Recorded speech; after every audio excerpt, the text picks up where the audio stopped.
I'm delighted to be here with ACTSA, again, an organization for which I have had and continue to have a profound respect in singular measure because of the involvement of all of you in Southern Africa and the profound issues which beset that part of the continent, but respect and admiration as well for the strong relationship with the trade union movement.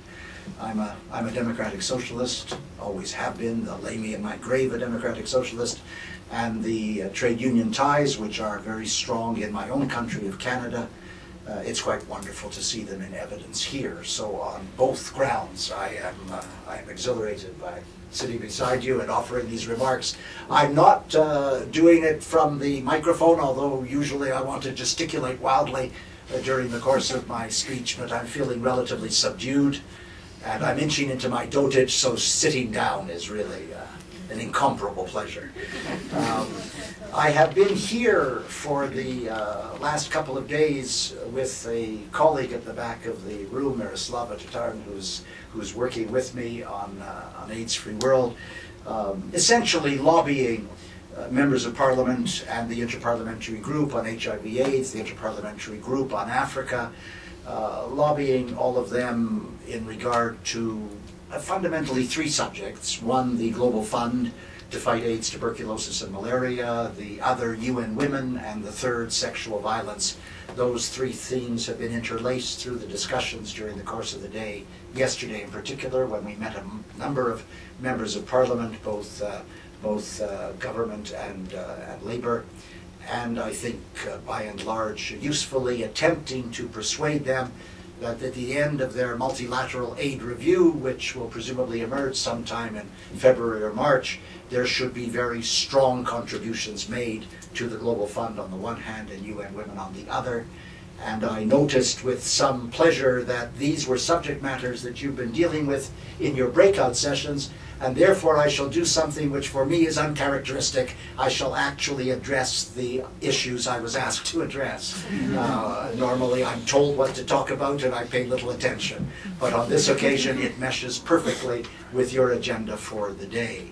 And I'm going to speak, if you will forgive me, with a kind of absurd rapidity in order to cover all the subject matters I'd very much like to reconnoiter in your presence. The context, which flows directly from the broad subject matter of the day, is for me absolutely central, and that is fundamentally the struggle for gender equality. And I have believed all my adult life by way of ideological conviction, but never more deeply than that which I've observed while having the privilege of working internationally, that the struggle for gender equality is the single most important struggle on the planet, and that you simply cannot continue to marginalize, move to the periphery 50% of the world's population and ever expect to approximate social justice or equity. It just won't happen. And not only is it the most important struggle on the planet, but in some ways it's the most difficult struggle on the planet because of the inherent male intransigence and imperviousness to issues of gender. And I can't tell you how valuable it is that ACTSA at its annual meeting would be discussing matters of gender and development, because they are so vital to the survival of the international community. And there have been some strides made, but none, and this is the first point I wanted to make, none I think more hopeful than the creation of UN Women. And I want to remind you that everyone who first heard of the possibility of trying to create a new international agency for women when it was first advanced in 2005 treated it with derision and with some contempt. And I say with real pride that it's my co-director in AIDS-Free World, Paula Donovan, who first put forward the proposition that there must be an international agency for women because the United Nations and multilateralism generally was failing women on every front. And we all thought that this would be a struggle which might take generations but was worth fighting when in 2006, unexpectedly, I was telling this to a group of feminists a couple of nights ago. In 2006, unexpectedly, the Secretary General of the United Nations created this special eminent panel on looking at kind of the integration of the social and economic record and activities of the United Nations. And just before Kofi Annan made the announcement of the high-level panel, he said, I'm almost quoting him directly, that hereafter all high-level panels and similar groups at the United Nations will demonstrate gender equity. And then he appointed the panel 2 weeks later, and there were 12 men and 3 women. And then he appointed a secretariat of 3, all of them men. And all hell broke loose. And many of us decided, certainly we were then beginning to think of creating AIDS-free world, Paula and I, and there were large numbers of women's activist organizations, and there were outfits like ACTSA and VSO and many of the trade unions and a lot of the International Council of Nurses. Everybody began to become agitated over the preposterous possibility that you were going to look at dealing with issues which so profoundly influence the lives of women, and there would be such a paucity of women on the panel making the decisions. We therefore put forward to the panel, and it wasn't originally in their terms of reference, that they should recommend the creation of a new international agency for women. And everyone scoffed at the possibility. And because of an extraordinary lobbying campaign that was unleashed by many, of which the unions were a part, and certainly ACTSA and VSO assisted us and many others all the way through, they got to the individual members of the panel, and lo and behold, the panel recommended the creation of a new international agency for women and said in the process that the record of the United Nations on women had been abysmal, and that there had to be something to create integrity for the UN on questions of gender. And there followed 3 years of the most intense lobbying.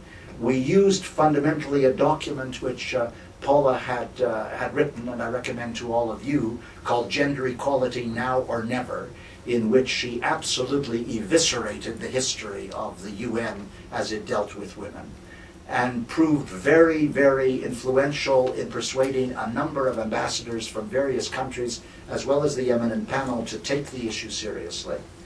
And although it was quite a struggle, because you can imagine the misogynist countries we were dealing with, on July the 2nd of this year, as you'll all know, there was created the new International Agency for Women. And what was so exhilarating about it was the recognition that it would have operational capacity on the ground, so that it would be able to be the voice of and provide resources for the activist women's groups who are everywhere so marginalized, and that the United Nations representative of UN Women on the ground would have the same senior stature and status as everyone else in the UN family, representing adjacent agencies like UNICEF or UNDP or WHO or the World Food Programme.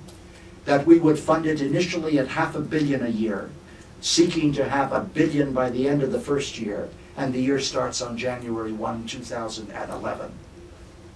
And then everybody held their breath while we waited for the appointment of the Undersecretary General, because there were a lot of astonishingly mediocre people jostling internally to become Undersecretary General.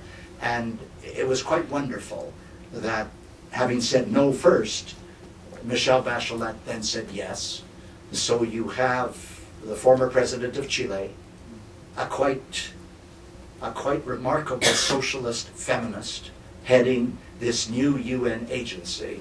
I'm surprised countries didn't have apoplexy at such an appointment. And she has already started work with tremendous vigor.